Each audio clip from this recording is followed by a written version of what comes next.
I'm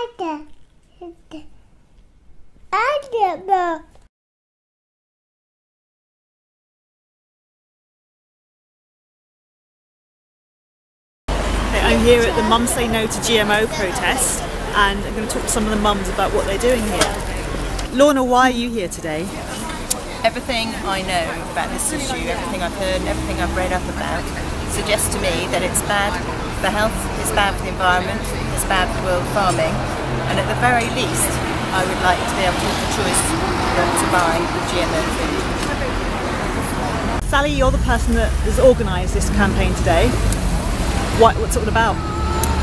Okay, so we are Mums Say No to GMOs, and we're a group of concerned mums who don't want our children, or ourselves, or our families, or anyone, eating food containing genetically modified organisms. And we also want supermarkets to label GM-fed meat. Nearly all of the non-organic meat sold in the supermarkets in the UK has been fed with GM feed, and most people don't even know that. And we think we have a right as consumers to know what we're buying. And we also think we have a right as consumers to be given the choice of whether to be eating this stuff or not in the first place. So if GM crops become grown here next year or within the next year, which is highly likely when the EU legislation changes in January, it's going to be too late. We might not have much choice. So we want to first of all keep GM crops out of this country. We also want to know what we're being sold in the supermarkets, and we also want to use our consumer power to get supermarkets to think twice before stocking GM foods. We also feel that it is our democratic right to choose whether or not to have GM crops in this country. At the moment it's something which is probably going to be forced upon us. It's an untested science. It is highly likely to be hazardous to health. All the anecdotal reports from the USA from 20 years of GM suggest that it is hazardous to health, and yet we're not being given any choice in a supposedly democratic country as to whether to have this food or not.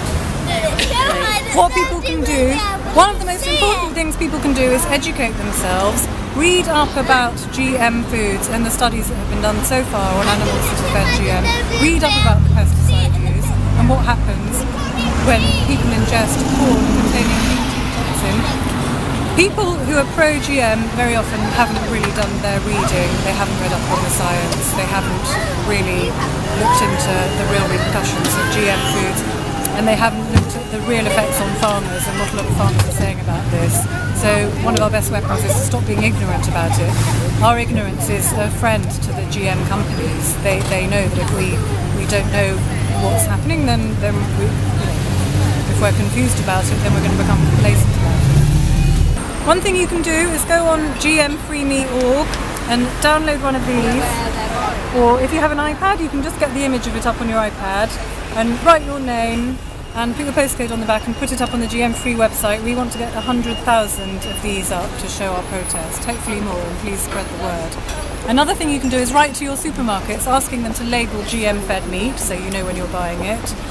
And another thing you can do is ask your supermarket not to stock GM food if you don't want it bought.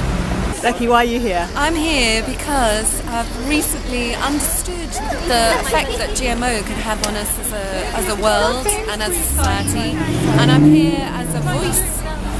I just think it's really bad. So tell us about the Facebook page. So we'd like to start a Facebook group, not a page, so people can join, so they can feel like they're real members of Mums Say No to GMO. And I think we can allow dads to join as well. So mums and dads and anyone who wants to can join and be members. It can be a forum where we can share ideas, share food ideas, share knowledge, share articles and things like that, and events. So events all over the country, not just in Bristol. What can mums do who want to be a part of this? What mums can do is look us up on Facebook. We're under Mums Say No to GMO, and then they can join our group. And then they'll be part of our movement.